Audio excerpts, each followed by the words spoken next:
Hi, Lude. Hi, Grood. How are you? I hear you're building a deck. Yes, we're bringing in merbau for it. Merbau? Yes, I think it's a lovely timber. Where does that come from? Oh, I'm not sure. It comes from cuttings. They have sustainable timber. Cuttings always have sustainable timber. I like to shop locally and think globally. I think hubby likes to go down there. Why? Oh, it's just got so much stuff. Good wood. Good wood. I hear that their timber is certified. Yes, it must be sustainable. FS something rubber? It comes from Thailand. True. Thailand, it's True. just there. That way we don't have to cut down any of our forests. I love Thai food. Thailand hasn't got any forest left. Wonder where they get it from. I hear they get it from Burma. Burma's nice. True. This True. time of year, Yes. this is a pristine forest. It should not be ever touched. Never. It's never been logged. The biodiversity is everywhere. It's just so beautiful in here. And it is beautiful in here. All these tall, straight trees. Tall, straight trees. They must be hundreds of years old. I live in a wooden house. Yeah. What sort of house do you live in? Oh, I live in a beautiful old Queenslander, man. A lot of wood in a Queenslander. Oh, yeah, it's beautiful. Where does that wood come from? You think this place was logged? How could it be logged? Look at the place. Once you log these places, they're destroyed forever. This is pristine, man. Pristine, it's never been touched. That a stump, man? No, man. That's not a stump. Could be a stump. Yeah. Nah, look at that. That's hundreds of years old. Oh, I want to hug it. G'day, Bruce. Hi, Bruce. How you going? Not bad. Some bloody good wood in here, isn't there? Good tree. Look at that bastard. Oh, yeah. To come down. I might hook straight into that. Just ridiculous sitting there like that. Waste of a bloody good space. Look at this one here. Might get into that one too. Most of these should be able to come out, eh? Get rid of all of them. Yeah. How many cubes in that one? Oh, that's 5 cube log, that one. 5 cube log, that's all right. Make a bit of money here. Yeah. Yeah, that's what happens with these bloody big trees. When you knock them down, there's nothing left. Yeah. Just bloody flattens a lot of it, so you might as well take it when you can. Yeah, needs opening up. Needs opening up. It'll grow back, won't it? It'll grow back. It'll grow back. She'll be right. Yeah.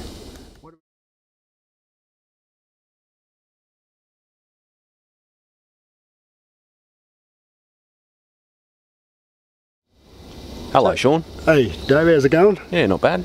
This is an interesting forest, isn't it? It's a beautiful forest. We were having a look at the imagery the other day, and this forest was cut in 1957, 58. This stump from that harvest? This stump was left over from that harvest, and these trees here have grown since that harvest. That harvest wouldn't have left a great deal of trees here because it was very large trees, and when they come down they take a lot of trees with it, and these have virtually all grown since that time. This is an 80 centimetre tree, so it's grown 80 centimetres in 50 years, so Yeah. about 1.5 centimetres a year. Yeah, and I think the point is now that this forest here needs to be very carefully harvested. Only trees that are ready to come out, and these trees are starting to get a bit of pipe in them, so they're well and truly ready to come out, and then there's good product in it, very good quality wood at the moment, and we know that straight away it'll be replaced by another set of trees. So what happens with these blackbutt forests is that in a natural situation they grow and then they get wiped out by a catastrophic fire or by a cyclone, and they're seedling regenerators, and they get a very large regeneration event, and they sort themselves out over time. What we want to do though is intervene in that process. Is we come in and if we harvest a tree out, we then want to do a fuel reduction burner afterwards, and that creates a lot of regeneration, and that creates a cycle coming back around again.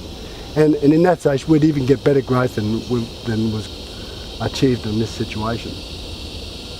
So it's a very productive forest. It's a very productive forest. Could be up to 5 cubes per hectare per year growth rates, but it does need to be managed. It's a difficult forest to harvest because the trees are so large they tend to make a fair dent in the forest when they're cut down. But it does need those big gaps to That- regenerate. That's exactly what they need. That's blackbutt. It typically needs quite a large gap to regenerate. So these wet forest and dry forest harvesting systems really are sustainable harvesting systems, aren't they? When you compare them to harvesting systems in the Southeast Asia and the Pacific.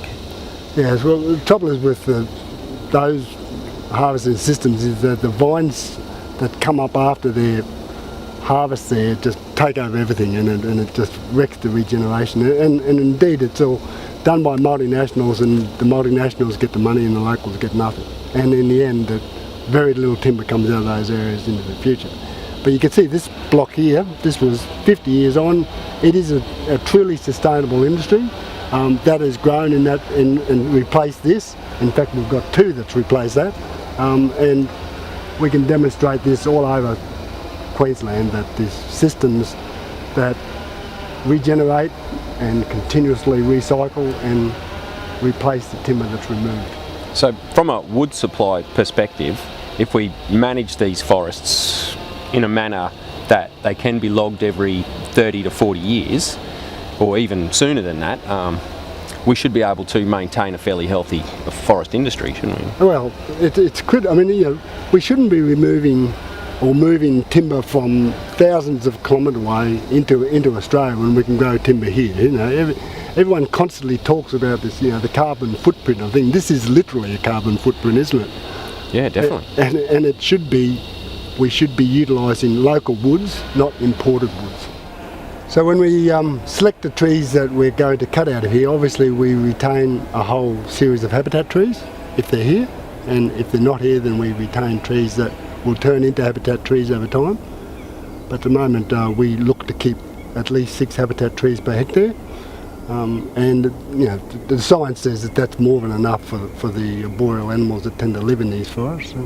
And you can see in the background that there's a whole variety of shrub layer and tree layer and regeneration coming within this forest, and that is the continuous cycle of the forest. It's quite a diverse forest, isn't it? This one is a very diverse forest, that's true, yeah. And I think that's one of the things that the timber industry needs to be a bit more aware of at the moment. And it's more or less architect driven that we pick on certain coloured timbers and to the exclusion of all else, and everyone wants light coloured wood or light brown coloured wood, but the reality is we need to market all of our timbers so that we come into a forest like this and utilise a range of timbers so that we're not just picking on one species, so that we maintain that combination of species within the forest. So that has flow-on effects for fauna. That's true. Yes, and in the long run, the whole basis of our regional ecosystems is based on that species mix, and that's what should be maintained, shouldn't it? Yeah, definitely.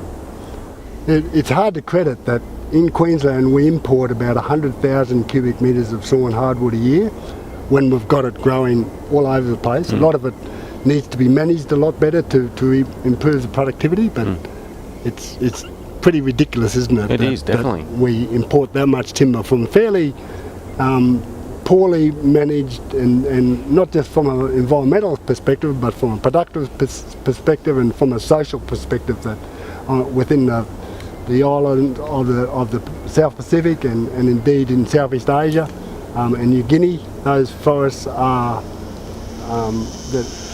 many of them are managed in a very poor state, and they don't improve over time. It's just within southeast Queensland we have quite a significant resource, don't we? And we have. It's there's even in the private native forest resource, there's around 3 million hectares, and we could easily supply all of the needs of Queensland, indeed the whole of the east coast of Australia, if we managed our forest to improve the productivity of it. Well, I guess we could say that the proof is in the pudding. This is the demonstration of a truly sustainable industry. 50 years, there we have it. Continuous cycle. But timber's the only building product that we've got that doesn't require a dirty grade hole in the ground and a major reprocessing of the material after it's dug up. It's virtually there as the end product. All it requires is being sawn up into pieces to use, as opposed to the impacts of iron ore mining and then the requirements for coking coal to make the steel, or aluminium that has to for every kilogram of aluminium they clear 50 square metres of forest, and then they leave 200,000 tonnes of red oxide when it's finished, red slag. This is truly, we can see it again, that it grows and it's removed and it grows again. It's the basis of a sustainable industry. The trouble is, most people believe that forestry is just about cutting down trees and dragging them out, and you see them on the log trucks. But now, if you look around you, you can see it's a science. It's the whole production process is based on protecting the environment, improving the productivity, protecting our systems that we've got, our water systems and everything. That's what forestry is. And we need to understand, we need to come back into these forests and have a look in 5 years' time and 10 years' time and say, it's not at the point of harvest that those forests should be looked at. It always is pretty hard on the forest at that point, but within 5 and 10 years, you wouldn't know. It's a totally different vision of those forests. So that's what needs to be looked at. It's not the here and now, it's the long-term life cycle of this forest.